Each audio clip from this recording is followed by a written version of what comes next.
हरे कृष्ण।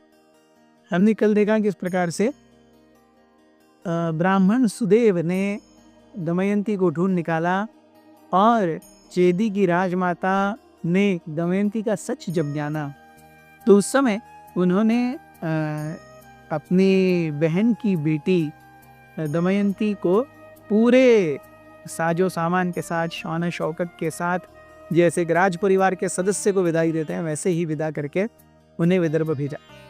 दमयंती वापस विदर्भ आई अपने पिता और माता के पास में, और आने के बाद में उन्होंने अपनी माँ से निवेदन किया कि अगर आप सही में मुझे अच्छे खुश देखना चाहते हैं तो कृपया नल को ढूंढने का प्रयास करें। इस पर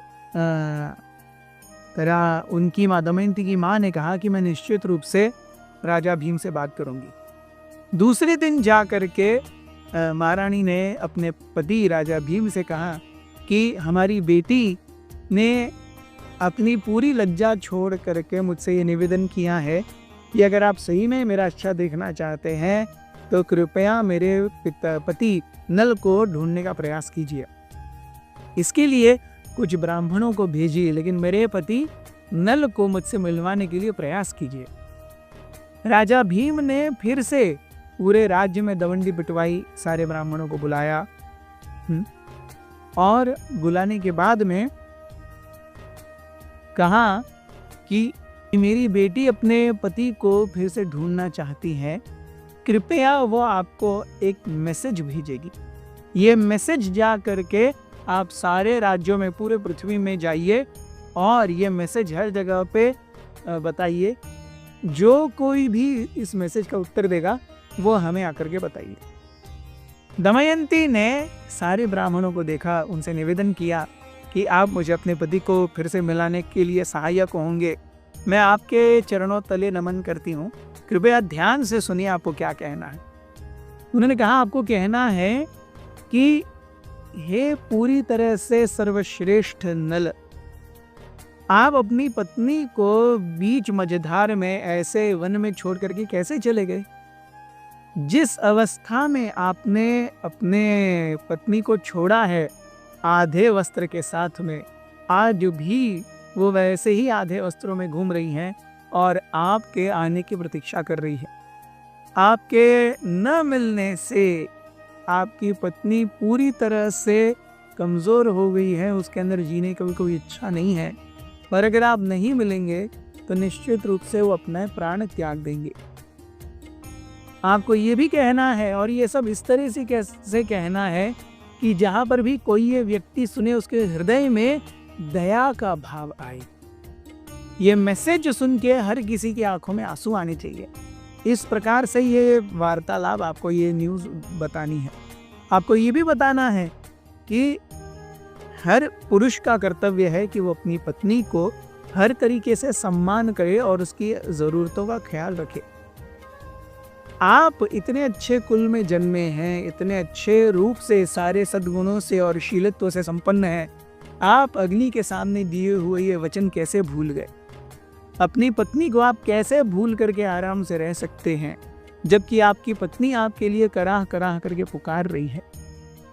इतना ही बोलिए, जैसे मैंने कहा है वैसे ही भाव में बोलिए, और जो कोई भी इसका उत्तर देगा, कोई ना कोई तो इस पहेली का उत्तर देगा, जो भी देगा उसे अच्छे से नोट करना, उसके शरीर के अंग को निहारना, और वो क्या कहता है एग्जैक्टली वो शब्द भी याद रखना और हमें आकर के बताना। ऐसा कह करके फिर से दमयंती ने सारे ब्राह्मणों को नतमस्तक होकर के वंदन किया और सभी अलग अलग जगहों पे दमयंती के इस मैसेज को लेकर के चले गए। दमयंती के मैसेज को लेकर के सारे ब्राह्मण हर जगह घूम रहे थे कि इसमें से एक ब्राह्मण थे परणाद। परणाद अयोध्या गए। अयोध्या में उन्होंने राजा ऋतुपर्ण के महल में ये संदेश सुनाया। ये संदेश सुन करके कई बार सुनाने के बाद भी कहीं से कुछ भी, मतलब ऐसे नहीं कि हाँ मैं कुछ करूंगा वगैरह, लेकिन जब महाराज ऋतुपर्ण के यहाँ से परणाद निकल रहे थे तब एक अलग से दिखने वाले व्यक्ति जो कि बाहुक थे, बाहुक अर्थात ऋतुपर्ण के चैरियटियर जो एक्चुअली नल थे, वो अपनी आंखों में अश्रु भर करके प्रहलाद से मिले और ये प्रहलाद आकर के वापस बता रहे हैं कि मैं जब गया था अयोध्या नरेश ऋतुपर्ण के पास, वहां पर राजमहल में या राजसभा में तो किसी ने कुछ नहीं किया, लेकिन वहां से निकल रहा था तब एक व्यक्ति ने बहुत ही बिलखते हुए आंखों से, रोती हुई आंखों से कहा कि जिस किसी ने भी आपको ये संदेश दिया है उस व्यक्ति को जाकर के कहिए, हे ब्राह्मण, कि अगर आपके पति ने आपको छोड़ा है तो निश्चित रूप से वो उससे सुखी या प्रसन्न नहीं है। ऐसी स्त्रियां जो अपने पातिव्रत्य को पूरी तरह से संजोग करके रखती हैं और अपने पति से बिछड़ने के बाद भी उसके प्रति कोई अहंकार या अनादर या क्रोध या द्वेष की भावना नहीं रखती, उनके लिए उनका पातिव्रत्य ही उनका रक्षण करता है। उनका पातिव्रत्य ही उन्हें अगले जीवन में अनेक सुख उपभोग कराता है और अपने पति से मिलाता भी है। तो कृपया ये हमारा संदेश वहाँ पर लेके जाइए और कहिए कि जब उनके पति ने उनको छोड़ा तो उस समय उनकी अवस्था ऐसी थी कि वो किसी को कुछ बताने के लायक नहीं थे। उनके शरीर पर जो वस्त्र थे वो भी 4 हंसों के द्वारा उड़ा करके लिए गए थे। इसी अवस्था में कि अपनी पत्नी को वो और ज्यादा तकलीफ पीड़ा न दे, इसलिए उन्होंने अपनी पत्नी को छोड़ा है। इसके पीछे और कोई कारण नहीं है। और जो भी अपनी ऐसी पत्नी को छोड़ करके कहीं और रहता है, वो कैसे भला अपनी पत्नी को भूल करके रह सकता है।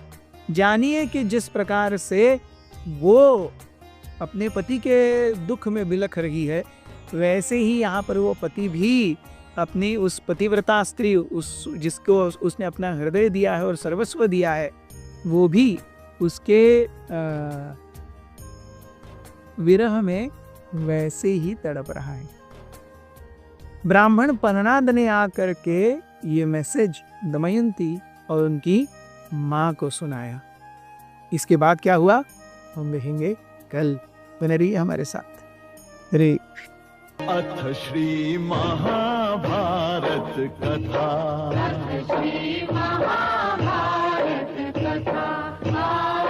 महाभारत कथा